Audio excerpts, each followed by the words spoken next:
That compost heap has been lurking behind the shed for 6 months now. Same old leaves, same kitchen leftovers, same inert mound that hardly looks changed since you piled it up. Ring a bell? Here's the secret they skip at the garden shop. Just a single scoop of an everyday product, yours for around $3, transforms that very heap into rich, dark, crumbly gold in less than 18 days. Forget 6 months or a full year, 18 days flat. The research proving it dates back decades, only to fade from popular gardening tips. Now it's resurfacing, exposing the one key error that can wreck it all if you misjudge the amount. Stick around a few minutes. This one's a game changer. Why so many compost piles flop? What's really derailing things?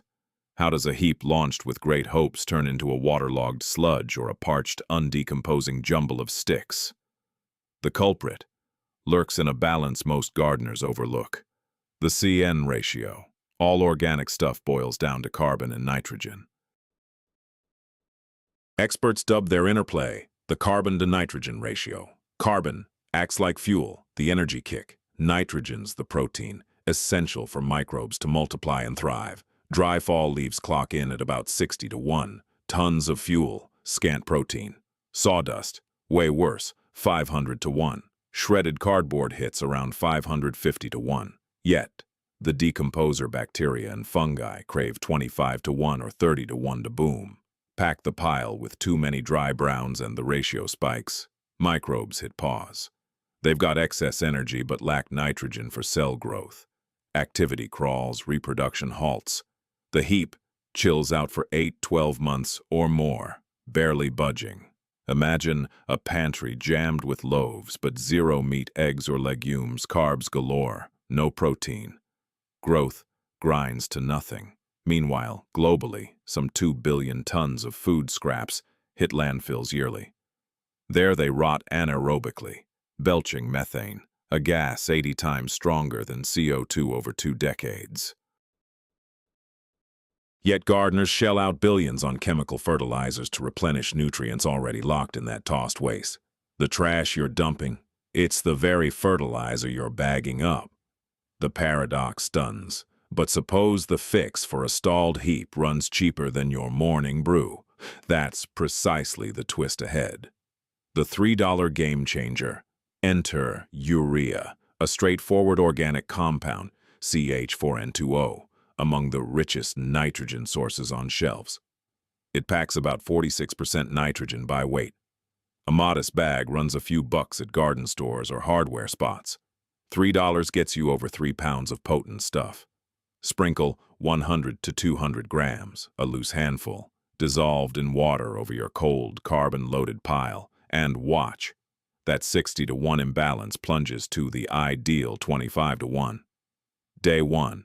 No obvious shift, but microbes stir. Day 2. Steam wafts from the core. With fuel and protein flowing, bacteria explode in numbers, their frenzy generating heat. Day 3. Probe it with a thermometer. 130 degrees Fahrenheit, perhaps 150 or 160. Welcome, thermophilic stage, composting's hot reactor. Heat-tolerant microbes, thermophiles, seize control, shredding stubborn fibers cold bugs ignore. Weed seeds die off, pathogens vanish, sanitation happens amid breakdown. What would have dragged 300 days wraps in under 30. A 10-time speed-up from a $3 powder pour via watering can. Hold off grabbing a bag, though. Grasp its backstory first. That's why this trick vanished from everyday advice. The overlooked science of the solution. Urea may seem lab-made. Far from it. Every mammal excretes it as waste. The molecule's the same from labs of life. Back in 1828, German chemist Friedrich Wöhler first cooked it up from non-organic precursors, demolishing the idea that organic compounds demanded a vital force. His breakthrough sparked modern biochemistry. A century afterward, the true breakthrough for farming emerged from Sir Albert Howard, widely regarded as the pioneer of contemporary organic agriculture. In indoor, India throughout the 1920s and 1930s. He crafted a composting technique centered on the ideal carbon-nitrogen equilibrium. Instead of packaged urea, Howard alternated layers of manure packed with natural urea alongside plant debris. Detailed in his 1940 publication, An Agricultural Testament, this approach demonstrated how managed composting could yield nutrient-dense humus in mere months. So what caused this wisdom to recede? The Haber-Bosch process, emerging in the early 1900s, enabled mass production of nitrogen fertilizers from atmospheric gases. Abruptly, artificial options became affordable and ubiquitous, eclipsing the meticulous craft of compost building with the ease of ripping into a plastic sack. The fallout appears in stark figures.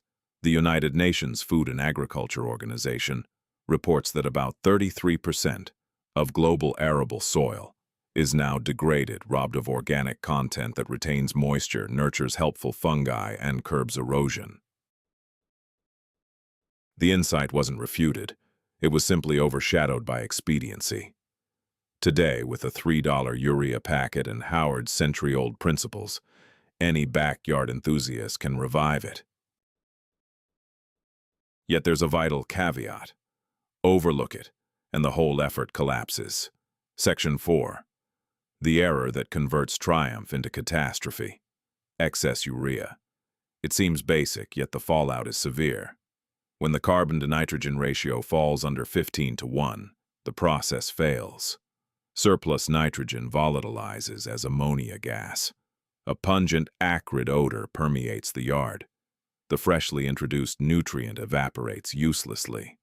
Even worse, heat can exceed 160 degrees Fahrenheit, killing off resilient thermophilic bacteria. The heap turns barren.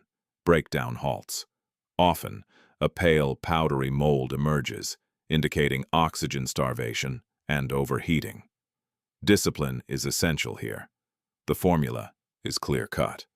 Start with sufficient bulk, at minimum 3 feet by 3 feet by 3 feet, or 1 cubic yard, to trap heat reliably. Next, aim for moisture like a firmly squeezed handful, yielding only a couple drops, moist, not soggy. Crucially, apply roughly 1 pound of urea, dissolved in water, for every cubic yard of parched. Carbon-rich matter. Post-application, maintain vigilance. These microbes guzzle oxygen rapidly, so turn the pile every 2 to 3 days to vent heat, infuse oxygen, and sustain the microbial engine steadily. Nail the equilibrium, and nature takes over. Botch it, and the heap stalls. That exactitude and oversight distinguish effective composting from inert heaps. Section 5. The broader impact on gardens and more. Perfecting this method extends far beyond one compost cycle's efficiency. For a few bucks in urea per season, a gardener can convert hundreds of pounds of lawn and kitchen scraps into vibrant, fertile humus, soil booster that'd demand premium prices bagged. That refuse bypasses landfills, dodging methane emissions and transport fees, emerging as loamy black gold for veggie plots. Science advances too. University of Edinburgh studies show biochar, durable charcoal, added to urea-treated piles slashes ammonia escape by up to. That biochar lingers in soil for ages, sequestering carbon and fostering enduring homes for microbes. Just 1 teaspoon of prime-finished compost harbors billions of bacteria across thousands of species. Worked into beds, it deploys a microbial army to shield roots, access water in dry spells, and rejuvenate depleted dirt. Forests mastered this eons ago, long before tools. Nature perpetually recycles decay to vitality. This so-called hack is merely keen observation of the cycle. Plus a subtle boost. When autumn leaves or brittle stalks pile up next, reframe them. Not trash, but dormant potential craving the proper spark. And that spark, it's been stocked at the neighborhood hardware shop all along.